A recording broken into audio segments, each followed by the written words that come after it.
이제 회계 개념 하니까 그냥 웃음이 나오죠. 우리 제 처음 봤을 땐 제가 부기 이야기하면서 회계란 무엇인가 뭐 이런 이야기하면서 우리 시작했었는데, 근데 회계라는 건 전체적으로 읽어봤을 때는 결론적으로 우리 기업가의 이해관계자한테 유용한 정보를 제공하는 수단이다라고 보시면 돼요. 화면 영상 이제 독서 눌렀어요. 방금만. 자, 그럼 우리 회계 목적이라는 건 지금 여기에서도 빠져 있지만 우리 기업가의 정보 이용자들한테 경제적 의사결정에 유용한 정보를 제공하는 거고, 그러기 위해서 우리가 기업들이 재무 보고라는 걸 하게 돼요. 그럼 이 재무회계에서는 이 재무 보고는 우리 재무제표라는 걸 가지고 하게 될 거고, 근데 또 다른 우리 관리회계나 이런 것들은 우리 기업의 경영자들이 원하는 수단의 방식으로 우리가 정보를 제공을 하게 될 거예요. 그럼 이 회계 분류가 그 주된 이용자가 외부 이해관계자냐 아니면 기업 내부의 그 경영 의사결정 권한자이냐 이거에 따라서 회계 종류가 나눠진다라고 보시면 돼요. 그럼 우리가 지금까지 공부했던 건 재무회계를 당연히 위주로 공부를 했었고, 이 관리회계는 어떤 건지에 대한 개념만 알고 계시면 되지, 이 관리회계에 대한 내용은 우리 시험 챕터는 아니에요. 그래서 질문은 나와봐야 지금 이 정도 수준 안에서만 관리회계는 나오게 될 거예요. 그럼 이 재무회계는 외부 이용자한테 유용한 정보를 제공하는데 그 재무 보고를 하는 수단으로서 재무제표라는 걸 이제 이용을 할 거예요. 자, 우리 재무제표 5개 있던 거 혹시 기억나시나요? 우리 재무상태표, 손익계산서, 현금흐름표, 자본변동표, 주석, 이 5가지를 가지고 외부 이해관계자한테 유용한 정보를 주는데, 근데 여기에 재무제표에 들어가 있는 정보는 우리가 과거에 이미 일어났던 사건에 대한 기록인 거지 일어날 미래의 정보가 아니라는 거예요. 내가 돈을 빌려왔거나 팔았거나 이런 과거 지향 정보가 들어가 있는 거지 미래 지향 정보가 토대가 아니라는 게 우리 재무제표, 재무회계의 특징이다라고 보시면 돼요.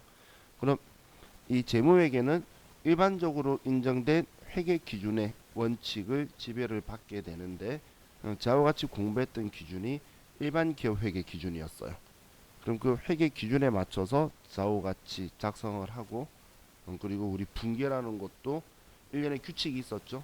뭐 어떤 건 차변에 써라, 어떤 건 대변에 써라, 얼마의 금액을 써라, 그런 이야기를 했던 게 우리 여기 교재에 회계 원칙의 지배를 받는다라고 되어 있는데, 그건 우리 일반적으로 인정된 회계 기준에 맞춰 가지고 우리가 작성을 했다라고 보시면 돼요. 이 중요 유용성 적혀 있는데 이건 틀렸어요. 얘는 그냥 줄거 버리시면 돼요. 왜냐면 이 하나만 가지고 가는 게 아니에요.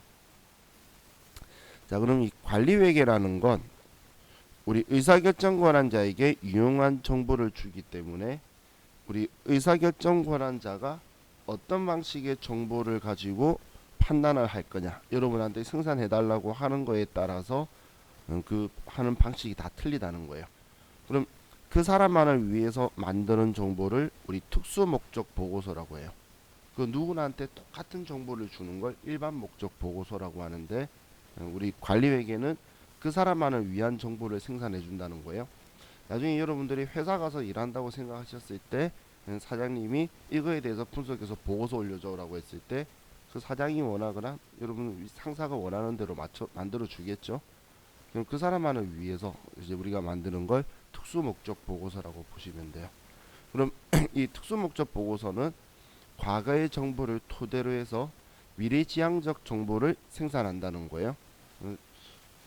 전에도 제가 언급을 했었는데 이 관리회계는 기본적인 첫 시작점이 뭐냐면 우리가 어떤 돈이 소요될 것 같고, 그리고 얼마의 돈이 소요된다면 그 돈에 대해서 언제쯤 해서 손익분기점이 될 거냐, 이런 정보들을 생산을 할 거예요. 우리 흔히 말하는 본전치기 되는 시점 있죠. 내가 투자를 했으면 언제부터 본전치기가 되고 언제부터 돈 남기는 거야, 이런 우리가 흔히 말하는 그런 시점에 대한 정보까지도 미래지향적 정보를 생산해서 준다는 거예요. 그래야지 우리 의사결정 권한자가 그럼 이거에 대해서 사업성이 자기 주관성에 맞는 있다 없다 하자 하지 말자 이런 결정을 내리게 되겠죠. 그럼 여러분들이 그 판단할 수 있도록 정보를 생산해서 줄 거라는 거예요. 자, 그렇기 때문에 그 정보는 특별하게 정해진 정보가 있는 게 아니, 그 규칙이 있는 게 아니라 그랬죠. 그래서 저도 과거에 그 제가 일하던 곳에 있던 이 상사가 저한테 계속 요구하는 게 그 활동 가능 원가를 기준으로 계속 정보를 생산해서 달라고 저한테 그 요구를 했었어요. 이제 활동 가능 원가라는 건 어느 거에서 뭔가가 발생했으면 그 원가 동인에 의해서 효익이 일어나는 것들을 분석해서 주는 거예요. 정말 싫었어요. 그런데 그 일을 계속 하다 보니까 거꾸로 저도 제 회사에서 우리 직원들한테 연봉 협상할 때 자기 자신을 원가 동인으로 잡아서 활동 가능 원가를 가지고 와서 연봉 협상을 하자고 이런 식으로 저도 모르게 바뀌더라고. 내가 생산하다 보니까 저도 그 정보를 보는 게 편한 거예요. 그럼 그 사람이 원하는 그 정보를 맞춰가지고 만드는 건데 그걸 외부 이용자한테 오픈하고 그런 건 아니죠. 그렇기 때문에 그 정보는 다른 어떤 회계 원칙에 대한 규칙을 가지고 있는 게 아니라는 거예요. 그게 우리 관리회계라고 보시면 돼요. 자, 그리고 세무회계라는 게 있는데 우리 세무회계는 지금 우리 교재에는 안 적혀 있죠. 그런데 세무회계는 그 궁극적으로 여러분들이 지금 공부하고 있는 목적이다라고 보시면 돼요. 사실 이건 좀 우스갯소리 같지만 참 씁쓸한 게 우리가 재무회계를 배우고 회계 기준에 맞춰서 장부를 쓰고 있어요. 그런데 여러분이 작성한 재무제표를 가지고 은행에서 돈 빌려주지도 않고 그리고 외부 이용자한테 투자하려는 사람한테 그냥 우리가 장부에 써놓은 걸 가지고 컴퓨터가 만들어진 걸로 그냥 바로 제공해주지 않는다는 거예요. 이제 보다 이 일만 하고 있는 전문가들 있죠. 회계법인이라든지 아니면 세무사무소라든지 거기에 그 담당자들이 정확하게 인정해 준 걸 가지고 그 외부 이용자들이 신뢰성 있게 사용할 거란 이야기예요. 그런데 여러분이 작성한 장부에 작성한 걸 가지고 세금은 낼 거라는 거예요. 그렇기 때문에 여러분들이 궁극적으로 장부에 기록하는 게 우리 세무회계 쪽에 많이 치중이 될 수밖에 없어요. 여러분들이 계산한 걸로 정확하게 세금을 산출도 할 거고 그 금액을 정확하게 납부를 하도록 장부에 기록이 되어 있어야 돼요. 그래서 우리는 지금 장부에 입력 기록하는 원리를 재무회계에 맞춰서 하는데 그 안에 넣는 내용은 거의 세무회계 쪽에 가깝다라고 보시면 돼요. 그럼 그 세무회계는 우리 그 정부 이해 관계자가 우리나라 국가나 지방자치단체겠죠. 그런 세무서나 아니면 그 지방자치단체의 세제과들이 우리가 제공하는 정보를 이용을 할 거예요.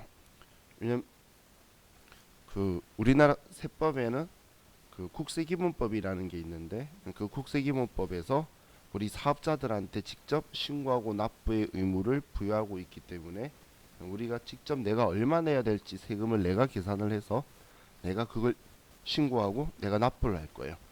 심지어는 그걸 정확하게 신고하는 금액이 틀리면 바로 잡아 주겠노라 하는 게 경정이라고 하는 건데 그 경정을 다른 말로 세무조사라고 표현하는 사람도 있어요. 그럼 사실 세법에 맞춰서 세무서가 정확하게 장부를 다시 써주는 거예요. 근데 그런 일이 일어나면 회사가 이상하게 문 닫고 그러죠. 세무조사 같은 거 나왔다고 하면서. 그래서 우리는 그런 일이 없도록 정확하게 신고하는 게 여러분들이 또 미래에 꼭 해야 되는 거고, 이 세무에게도 당연히 미래에 내가 돈 얼마 벌 거야 이런 걸로 세금을 결정하지 않겠죠. 그래서 과거에 일어났던 정보를 토대로 우리가 얼마 벌었어요, 아니면 부가세 같은 경우는 얼마를 받았어요, 그리고 얼마를 우리가 투자하는 식으로 부가가치세를 돌려받을 걸 줬어요 라는 걸 과거에 있었던 걸 정리해서 신고하는 과거 위주 정보가 들어가 있다라고 보시면 돼요. 자, 그게 우리 회계 분류에 대한 내용인데, 자, 재무회계 개념체계라고 적혀 있죠. 자, 이 개념체계라는 건 회계 기준을 만들기 위한 근간이에요. 그럼 우리 회계 기준을 성립 먼저 만들려고 할 때 회계란 이러이러한 성격이 있어야 돼. 이러이러한 정보를 줘야 돼. 이런 거에 대한 기본 근간이 개념 체계다라고 보시면 돼요. 근데 만약에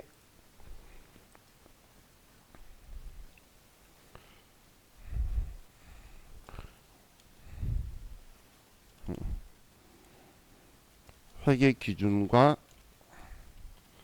개념 체계가 상충될 때는 이때는 회계 기준을 우선한다라고 생각하시면 돼요. 개념 체계를 기준으로 해서 우리 회계 기준을 정립을 한 거지만 일단 회계 기준은 우리가 이렇게 하기로 정한 법은 아니에요. 법은 아니지만 우리의 규칙이죠.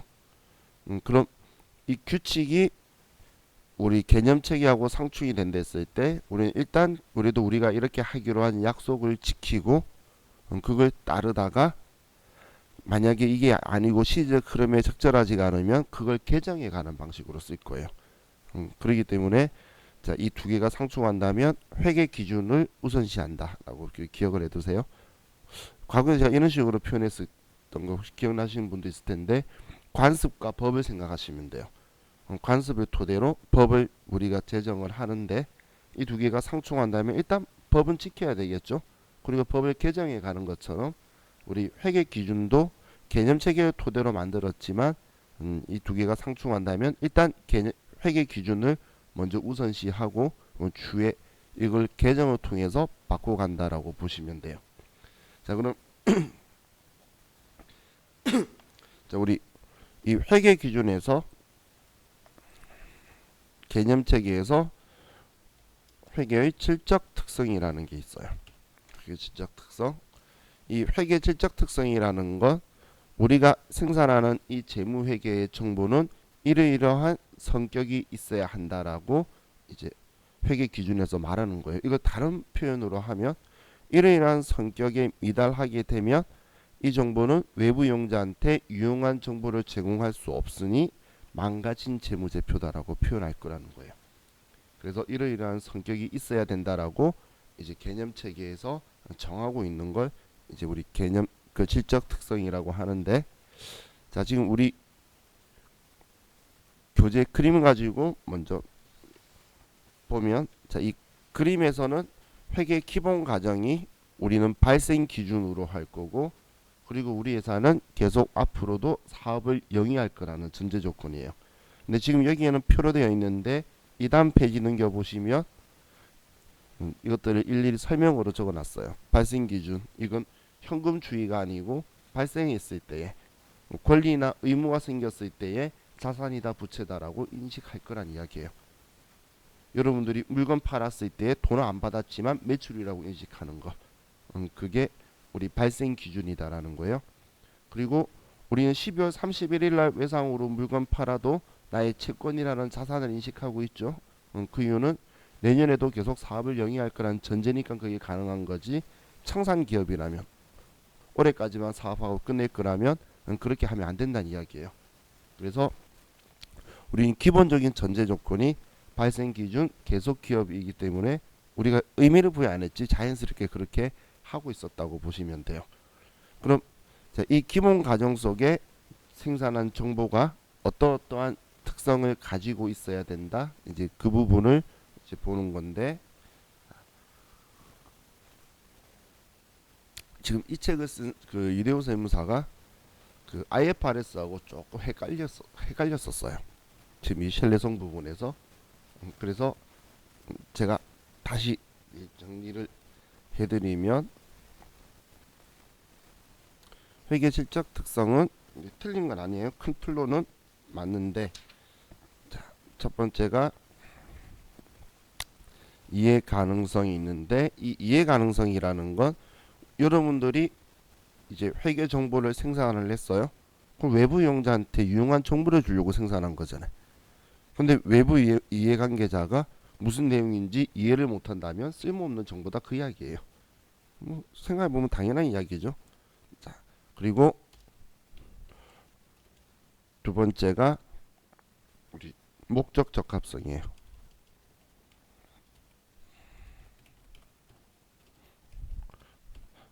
자, 그리고 세 번째가 신뢰성인데, 자, 이 두 개는 주요 질적 특성이기 때문에 제가 잠시 후에 설명드리고, 이 두 개는 주요 질적 특성이라고 해요. 자, 그럼 비교 가능성을 먼저 보면, 비교 가능성은 두 가지의 의미가 있다라고 보시면 돼요. 우리 33페이지를 보시면 아래에 기간별 비교 가능성이라는 게 있죠.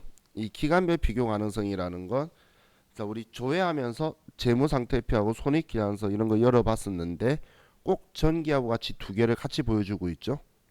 그죠? 그건 올해 내가 얼마 벌었다고 해서 잘 벌은 건지 못 벌은 건지는 외부 이용자가 판단할 수가 없다는 거예요. 제가 흔히 하는 말, 올해 10억 벌었어요. 우리 회사가 잘 벌은 걸까요? 그건 알 수 없다는 거예요. 전년도에 1억 벌었는데 올해 10억 벌었으면 잘 번 거라고 생각할 수 있지만, 전년도에 100억 벌었는데 올해 10억 벌었으면 올해는 못했구나라고 판단할 수 있겠죠. 그렇기 때문에 최소 2개년도 이상을 비교할 수 있도록. 근데 만약에 회계 기준이 바뀌는 그런 큰 중대한 사건이 발생할 수 있겠죠. 우리가 일반 기업 회계 기준을 쓰고 있었는데 우리 회사가 상장을 하는 거예요. 상장을 하면 상장사는 IFRS를 의무적으로 써야 돼요. 그러면 우리는 전년도는 일반 기업 회계 기준이고 올해는 IFRS면 이건 또 기간별 비교 가능성이 떨어지게 되겠죠. 그러면 외부 이용자한테 3개년도 이상을 보여주게 될 거예요. 그러면 최소한 2개년도는 똑같은 기준으로 보여주기 때문에 비교 가능성을 높일 수가 있겠죠. 다음 기업 간의 비교 가능성은, 방금 제가 상장사는 IFRS를 의무적으로 쓴다라고 했죠.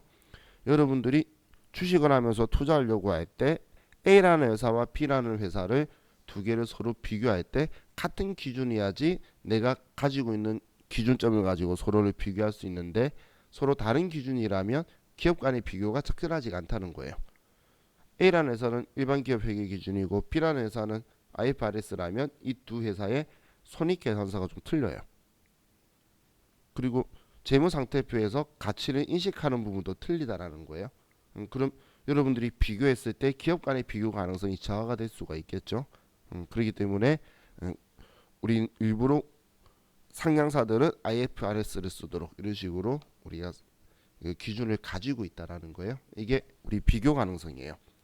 그럼 자, 이 두 개 말고 제가 목적 적합성과 신뢰성이 주요 질적 특성이라고 했는데, 자, 그럼 목적 적합성은 하부 속성으로 우리 예측 가치, 피드백 가치, 적시성이라는 게 있어요. 피드백 가치는 확인적 역할이라고도 표현을 하는데, 자, 그럼 자, 이 목적 적합성이라는 건 이 외부 이용자가 투자하려고 하는 사람들이 있었다면, 혹은 그냥 돈 빌려주려고 하는 사람이 있었다면 그 사람들의 목적에 맞는 정보를 우리가 생산해서 줄 수 있어야 된다라는 거예요. 자, 예를 들어서 여러분들이 주식 투자를 한다고 그냥 가상적으로 생각을 해보면, 이 재무제표라는 걸 보고 있으면서 2년도든 3개년도든 보면서, 아, 지금쯤이면 경기가 안 좋아질 시기겠구나, 이때는 좋을 때겠구나, 이런 예측을 할 수 있어야지 우리가 필요한 정보를 가져갈 수 있다라는 거고, 피드백 가치는 우리가 지금쯤 투자할 때야, 이때 투자했어야 됐구나, 이렇게 여러분들이 그 내용을 확인할 수도 있어야 되고, 그리고 여러분들이 투자를 한다 그러면 그때그때 맞는 정보를 생산해야 된다는 거예요. 예를 들어서 저한테 여러분이 투자를 해요. 그럼 저한테 얼마 벌어요? 라고 하는데 제가 작년에 번 거나 재작년에 번 걸 준다 그러면 여러분은 그 정보는 옛날 이야기고 지금 얼마 벌어요? 라고 물어볼 수 있겠죠. 그래서 그때그때 원하는 정보를 우리가 제대로 적시성 시기에 맞도록 줘야 투자하려는 사람의 그 목적에 맞는 정보를 생산할 수 있다라는 거예요. 자, 그런데 자, 이 목조적 값만 가지고 있어야 되는 게 아니라 신뢰성 믿을 수도 있어야 된다라는 거예요. 자, 그럼 믿기 위해서는 우리가 검증이 가능해야 되고 충실한 표현을 해야 되고 그리고 중립적으로 이 재무제표를 작성을 해야 된다는 거예요. 자, 지금 우리 책에서 이 부분에 대한 표현이 IFRS 거는 조금 꼬여가지고 그러는데 IFRS랑은 조금 분류하는 방식이 틀려요. 개념 체계가. 그래서 우리 일반 기업 회계 기준은 이렇게 분류를 하고 있는데, 자, 이 검증 가능하다라는 건 1 더하기 1은 2야라고 정확하게 나와야 되는 게 아니라는 거예요. 자, 여러분들 제가 만약에 1년 동안 100억을 번다 그러면 믿을 수 있나요? 저도 못 믿겠어요. 그럼 검증이 안 된다는 거죠. 그런데 제가 근데 한 달에 100만 원 벌어요 라고 말했어요. 이런 봤을 때 제가 그 정도는 벌 수 있겠어 라고 생각할 수 있겠죠. 100만 원도 힘들어 보이나요? 그러니까 여러분들이 정확하게 제가 딱 100만 원인지 101만 원인지 99만 원인지 이런 거 안 따져도 100만 원 정도까지는 여러분이 봐도 제가 벌 수 있을 것 같아. 그게 검증 가능성인 거지. 제가 얼마 벌었는지 1 더하기 1을 해서 정확하게 딱 똑같은 수치가 나와야 되는 게 아니라는 거예요. 자, 지금 제가 말하는 게 시험에서 검증 가능성이란 정확한 산출값이 일치해야 된다라고 나오면 틀린 지문이란 이야기예요. 정말 시험 말이 참 애매하죠. 왜냐하면 유사한 그 근사치까지 값이 나오면 그게 믿을 수 있다라는 거지. 검증 가능성이 딱 내가 계산한 거랑 저 사람이 벌었다고 말하는 거랑 딱 일치해야 된다 그런 의미가 아니란 이야기예요. 그래서 제가 나 100만 원 한 달에 벌어요 말하면 여러분 그럴 수 있겠네. 그 정도면 어느 정도 검증이 가능하다는 이야기예요. 제가 한 달에 1억 벌어요. 정말 여러분 생각해도 검증이 전혀 안 되겠죠. 최소한 통장이라도 한번 봐서 몇 달 동안 찍힌 거 보면 믿을 수 있어. 본 적 있으니까 그죠? 절대 그런 일은 없겠죠. 근데 이 검증 가능성이 그거라는 거고 또 우리 표현의 충실성. 자, 얘는 우리 우리 회사에 유리하다고 해서 좀 소극적이고 불리하다라고 해서 불리하다고 해서 소극적이고 유리하다고 적극적으로 해서 그 금액을 자, 예를 들어 내가 지금 1억짜리 우리 회사가 땅을 샀어요. 근데 이 땅을 지금 공정 가치를 봤더니 땅값이 내린 거예요. 그럼 내 마음대로 얘를 공정 가치로 내려서 표현해 줄 거냐? 아니면 사왔던 금액으로 그냥 그대로 해서 보여줄 거냐? 이런 걸 주관성 있게 하면 안 되고 정확한 기준대로 전부 다 측정치를 정확하게 잡아서 전부 다 보여줘야 된다는 거예요.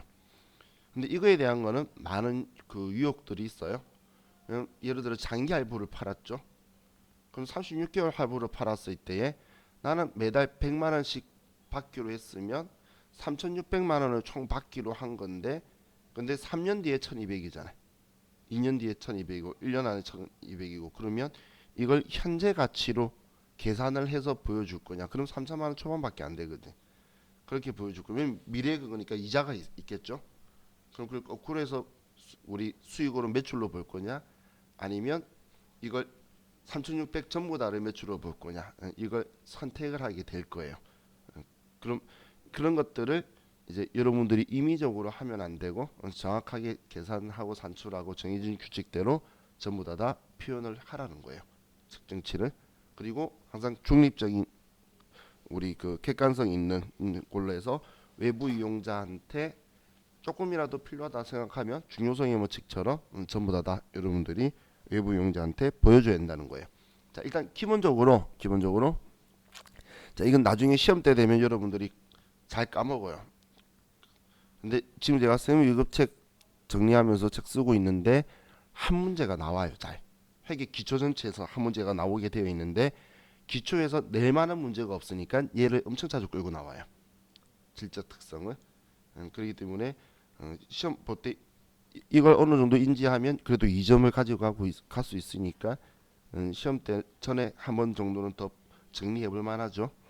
그래서 회계 지적 특성을 시험 전에 한 번 더 정리한다라는 생각을 가지고 여러분들이 좀 표시 체크를 좀 해두세요. 그럼 주로 글 지문을 보면 목적 적합성은 예측이라는 글자, 피드백이라는 글자, 혹은 확인이라는 글자, 혹은 적시라는 글자가 지문에 들어가 있어요. 길게 적혀 있어도. 그래서 얘는 찾기가 쉬운데 얘는 정말 구구절절하게 적혀 있는데 도대체 뭔 말인지 잘 모르겠어.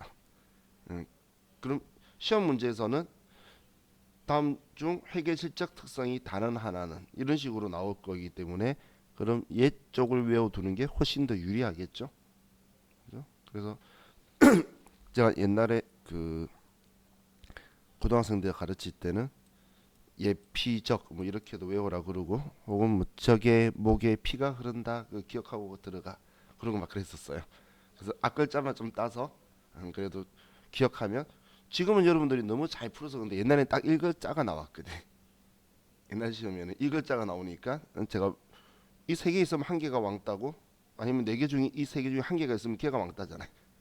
그렇게 해서 답 찾아라 그랬는데 지금 현재도 길게 지문이 나와도 1글자들이 들어가 있어요. 이게 다른 글자로 대체하기가 적절하지 않나 봐. 그래서 이 글자들을 좀 같이 기억을 해두시면 좋을 것 같아요. 자, 그럼 우리 34페이지로 가서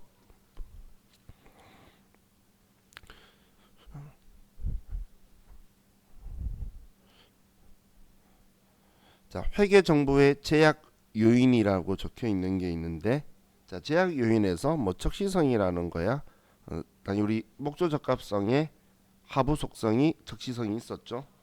그런데 이 목조 적합성이라는 게 참 애매하다라고 보시면 돼요. 그 적시성이 왜냐하면 여러분들이 10월 달이나 11월 달에 투자하려고 하는데 재무제표가 그때 작성이 그 기간점에 맞춰서 안 돼 있는 경우가 훨씬 더 많다는 거예요. 그럼 여러분들이 지금 이제 2021년도죠. 근데 지금 여러분들이 투자하려고 해도 2020년 재무제표는 아직 안 만들어 놨을 거예요. 지금 정리하고 있을 거예요. 그럼 여러분들은 2019년도 걸 봐야 된다는 사항이 되겠죠. 그래서 이 19년 그 적시성이라는 게 좀 중요한 제약 요인으로 우리한테 다가오게 돼요. 자, 그리고 효익과 원가 간의 균형이라고 적혀 있는데 이건 배보다 배꼽이 더 크면 그냥 안 해도 된다라는 게 회계에서 가지고 있는 생각인 거예요. 왜냐하면 우리가 회계 기준에 맞춰서 뭔가를 작성하는 데는 비조세 비용이라든지 이런 것들이 많이 들어가요. 그러니까 세금이나 아니면 회계 정보에 대해서 생산되는 효익하고 상관없이 재무제표 작성하는데 돈이 들어간다는 거예요. 근데 그 작성하는데 돈이 들어간 게 실제로 우리 회사에 이익으로 돌아오는 것보다 더 크다면 하지 말란 이야기예요. 그렇기 때문에 제가 그 카페에 보면 중소기업 회계 기준 같은 거 올려놓은 거 아마 보신 적 있으실 거예요. 근데 그 중소기업 회계 기준을 언제 여러분들이 많이 보냐면 나중에 회사 들어가면 많이 봐요. 근데 중소기업 회계 기준이나 아니면 옛날 회계 기준 저한테 물어보시는 분들이 있는데 그 이유가 사장님이 자기 돈 가지고 사업하시는 분들은 은행이나 투자를 안 받아요. 그럼 자기 돈 가지고 하니까 옛날 회사를 설립했을 때 그때 당시에 회계 기준으로 그래도 재무제표라는 걸 작성을 했는데 근데 그 뒤에 일반 기업 회계 기준 써라 뭐 써라 이러는데 자기는 그걸로 바꾸는데 돈 들일 필요가 없는 거야. 외부 이용자가 제대로 형성이 안 되죠. 그런 분들은 안 바꿔도 된다는 거예요. 그래서 여러분들이 회사 갔을 때 옛날 회계 기준을 쓰는 곳을 만나볼 수도 있다라는 거예요. 그래서 그때 되면 이제 많이 보시더라고. 그래서 이 효익과 원가 간의 균형 적혀 있는 것도 그거예요. 왜 우리가 그 정보를 생산하기 위한 비용이 그 효익보다 크다면 하지 마. 그 쓸데없는 짓이야. 그런 이야기예요. 자, 그리고 지적 특성 간의 균형이라고 적혀 있는데 자, 이 부분을 가지고 좀 보면 자, 목적 적합성과 신뢰성 이 두 개 다 중요한 주요 질적 특성이에요.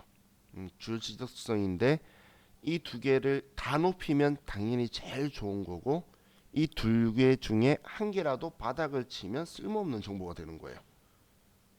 그런데 이 두 개를 다 높이기가 적절하지 않는 상태가 발생한다라는 거예요. 자, 예를 들면 재무 상태를 먼저 보면 자, 우리 회사가 그 땅을 1억에 사온 땅이 있다라고 볼게요. 근데 이 땅이 10억으로 가치가 올랐다는 거예요. 그럼 그때 외부 이용자한테 이 땅을 10억짜리로 보여줘야 되냐 1억짜리로 보여줘야 되냐 그 이야기예요. 그럼 목적적 합성해 봤을 때는 이 회사 돈 있는 회사야 라고 우리가 알아야 될 거잖아요. 그렇기 때문에 공정가치로 평가한 걸 외부 이용자한테 보여주는 게 맞다라는 건데, 신뢰성 측면에서는 정말 그걸 10억 받고 받을 수 있느냐 그건 알 수 없다라는 거예요. 받았을 때 그러면 이 회사가 확실히 실제로 일어난 거에 대한 건 과거에 1억이라는 돈을 주고 땅 사온 거 말고는 실제로 일어난 사건은 없죠. 그러면 과거에 일어났던 역사적 원가를 그냥 장부에 적어둬야 된다라는 게 신뢰성 측면은 맞다라는 거예요. 둘 다 틀린 말 아니에요. 양쪽이 다 맞는 말이에요. 또 우리 그 수익 인식 같은 경우에는 자 극단적인 표현으로 우리 회사가 건물을 짓는 공사를 하는 회사라 볼게요. 그런데 이 돈을 극단적인 표현한 건 3년 걸리는 공사인데 3년 뒤에 돈을 한 번에 다 받는다고 봤을 때 그때 그럼 우리 회사가 1차년도도 공사를 잘했고 2차년도도 공사를 잘했어요.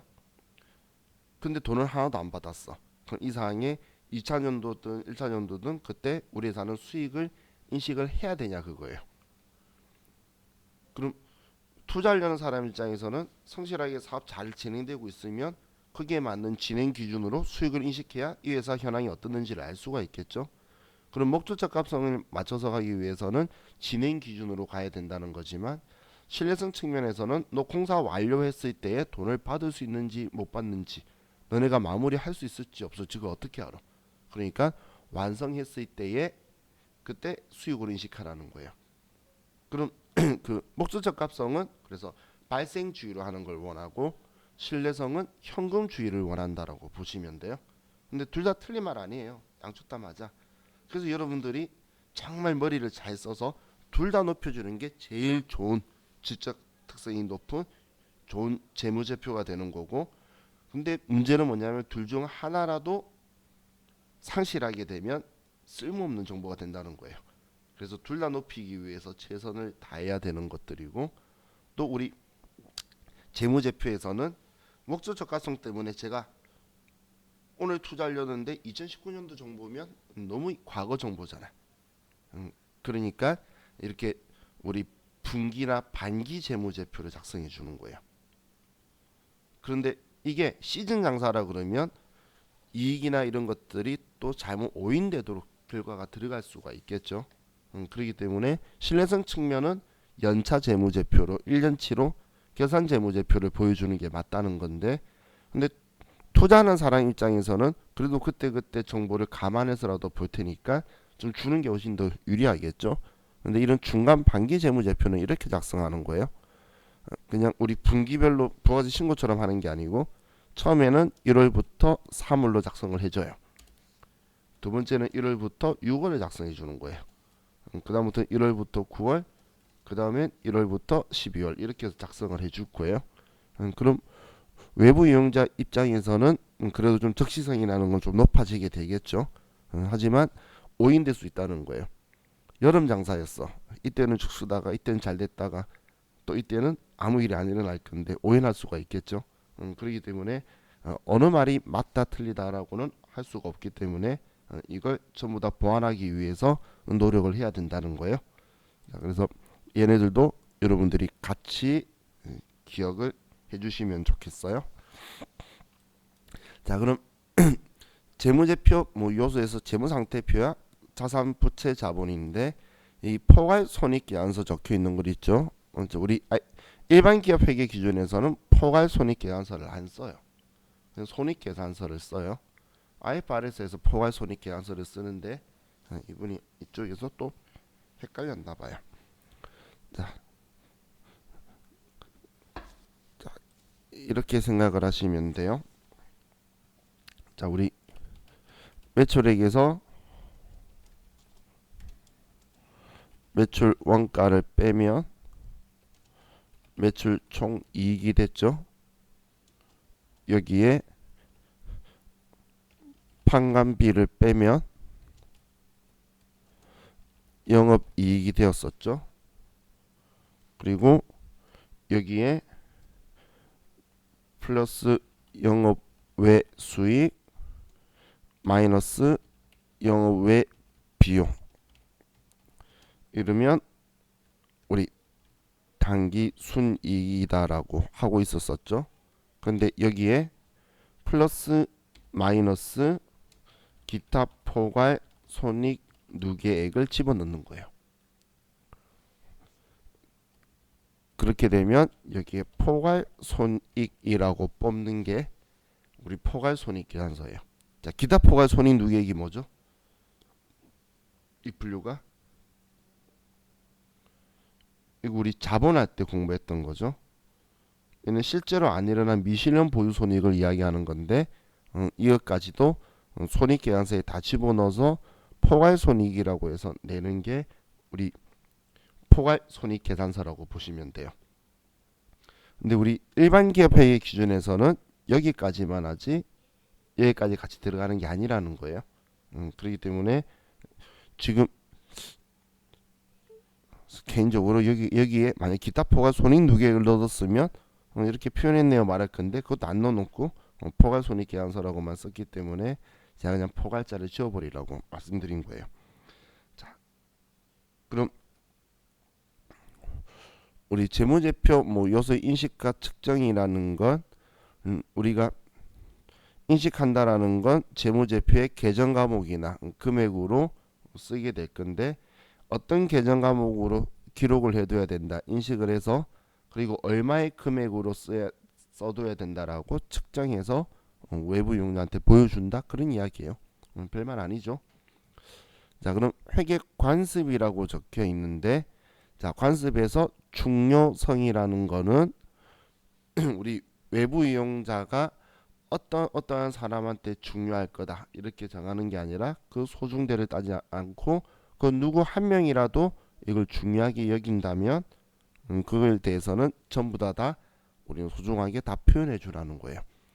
자, 그리고 보수주의는 제가 전에도 표현을 좀 하던 거였는데 보수주의는 기업의 안정성을 보수주의라고 생각을 하시면 돼요.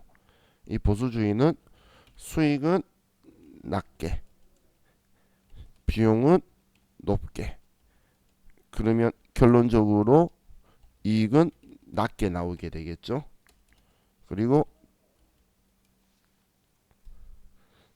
자산은 낮게 부채는 높게 이렇게 표현할 건데 여기에 제일 중요한 게 회계 기준 안에서 회계 기준을 벗어나지 않는 범위 안에서 이렇게 표현한다는 거예요.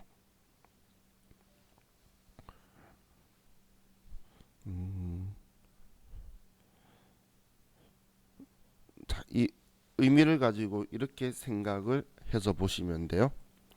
자, 여러분하고 저하고 우리가 서로 우리 기분 좋게 이제 연봉 이야기 하는데 자, 여러분도 1억이라 그러고 저도 1억이라 그래요.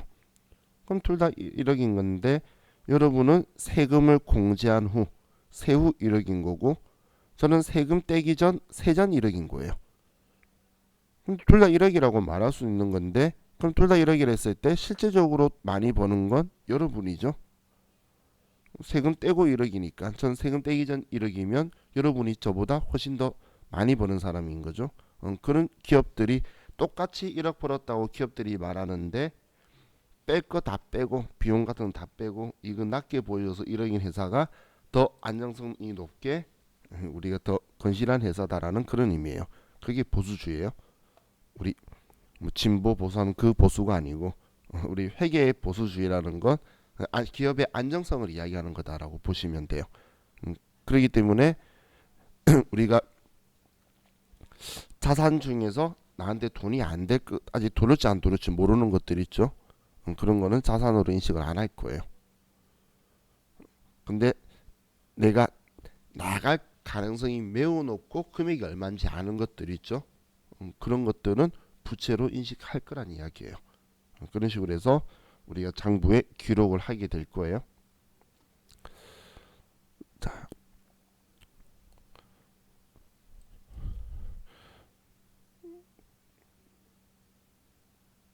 그럼 이제 마지막 뭐 재무제표 해가지고 적혀 있는데 뭐 이 재무제표는 이 5가지가 있는 거다.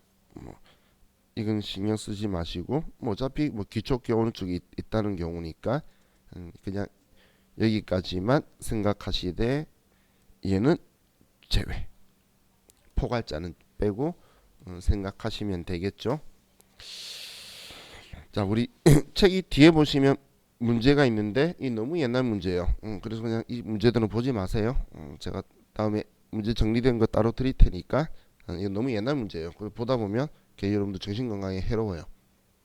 괜히 막 고민만 많이 할 거니까 이건 안 보셔도 될 것 같아요.